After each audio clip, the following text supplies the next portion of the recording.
Hi friends, ఈరోజు special వచ్చేసి veg biryani అండి. బాస్మతి రైస్తో ఎలా చేస్తున్నానంటే, మనం ముందుగా కావాల్సిన పదార్థాలు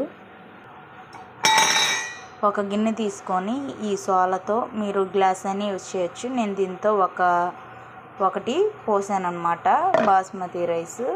ఒక 2 సార్లు వాష్ చేశాను, కొంచెం మురికిగా ఉన్నాయని. ఒక 1 అవర్ నానబెట్టాలి. 1 అవర్ కాకపోయినా హాఫ్ అన్ అవర్ అయినా నానాలి వీటిని. ఈలోపు మనం వెజిటేబుల్స్ని కట్ చేద్దాం.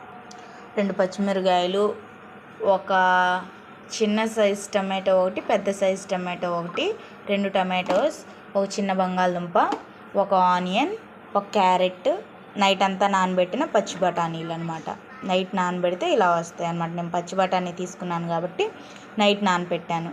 ఇప్పుడు వీటన్నిటిని కట్ చేసి పెట్టుకున్నాం కదా. ఇప్పుడు తయారీ విధానంలోకి వెళ్దాం. ముందుగా ఒక గిన్నె పెట్టుకొని దాంట్లో 2 టేబుల్ స్పూన్ల ఆయిల్ అనేది వేసాను. ఆయిల్ అనేది వేసాక 1 టేబుల్ స్పూన్ నెయ్యి వేస్తున్నాను. చూసారా, అవన్నీ కొద్దిగా ఆయిల్ అనేది హీట్ ఎక్కింది, నెయ్యి హీట్ ఎక్కింది కదా. ఒక బిర్యానీ షాజీరా, ఇవి బిర్యానీ దినుసులు అండి. దాల్చిన చెక్క, అనాస పువ్వు, కొద్దిగా 2-3 లవంగాలు, ఇవన్నీ వేసినాక 2 యాలక్కాయలు అనేది మనం వేయాలి. చూసారా, 2 యాలక్కాయలు కూడా వేసాము. ఇవి కొద్దిగా ఫ్రై అవనిద్దాం. ఫ్రై అయ్యాక ఆనియన్స్ వేయాలి. ముందుగా ఆనియన్స్, పచ్చిమిరపకాయలు వేగనిద్దాం. కొద్దిగా మీడియం ఫ్లేమ్లో ఉంచాలండి. ఇవి ఫ్రై అవ్వాలి కొద్దిగా. ఇవి ఎంత బాగా ఫ్రై అవుతే అంత టేస్ట్ వచ్చింది. గోల్డ్ కలర్ వచ్చేదాకా ఉల్లిపాయలని వేగనివ్వాలి.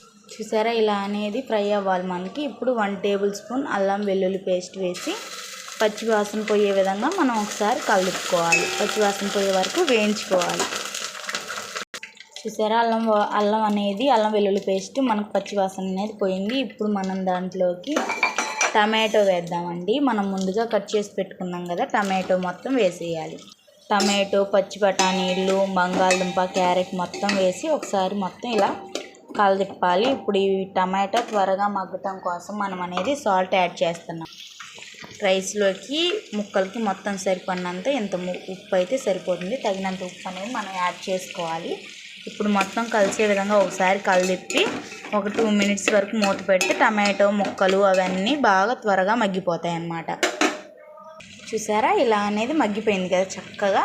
ఇప్పుడు దీంట్లో వాటర్ అనేది యాడ్ చేద్దాం. మనం తీసుకున్న క్వాంటిటీని బట్టి వాటర్ అనేది యాడ్ చేయాలి. మనం ఒక గ్లాస్ తీసుకున్నాం కాబట్టి 2 గ్లాసులు వాటర్ అనేది యాడ్ చేయాలి. బాస్మతి రైస్కి వచ్చేసి వాటర్ అనేది చాలా తక్కువ పడతాయి, నానిద్ది కాబట్టి. ఇప్పుడు మనం రైస్ క్వాంటిటీకి 1 గ్లాస్ రైస్కి 2 గ్లాసెస్ వాటర్. మన వెజిటేబుల్స్ ఉన్నాయి కదా, దానికి ఒక హాఫ్ అనేది మనం వాటర్ యాడ్ చేయాలి. లేకపోతే అన్నం అనేది ఇత్తులుగా ఉండిద్ది, బాగోదు. కాబట్టి మనం సాల్ట్ అనేది యాడ్ చేసాము. ఇప్పుడు ఒకసారి ఇలా మొత్తం కలిసే విధంగా కలిపి ఒక 5 మినిట్స్ అవి తెరిలే వరకు మనం వెయిట్ చేయాలి. చూసారా ఫ్రెండ్స్, ఇలా తెరిలేటప్పుడు దీంట్లో ఉన్న వాటర్ అన్నీ వంపేసి జాగ్రత్తగా వేయాలండి. ఎసురు బాగా తెరలు ఉంటుంది కదా, మీద పడితే వాత పడతాయి అన్నమాట. జాగ్రత్తగా చూసి వేయాలన్నమాట. రైస్ మొత్తం వేసేయాలి అలాగా. చూసారా, ఇప్పుడు రైస్ అంతా వేసాం కదా, జస్ట్ అలా ఒక్కసారి కలదిప్పాలండి. బాగా తిప్పకూడదు, బాస్మతి రైస్ కదా, విరిగిపోతుంది అన్నమాట. ఒక్కసారి జస్ట్ అలా కలదిప్పి మూత అనేది పెట్టేద్దాం. మనం మూత పెట్టేస్తే త్వరగా మగ్గిద్ది అనమాట. సిమ్లోనే ఉండాలండి. చక్కగా మూత పెట్టేసాం కదా. ఓకే, చూసారా, పలావ్ అనేది రెడీ అయిపోయింది.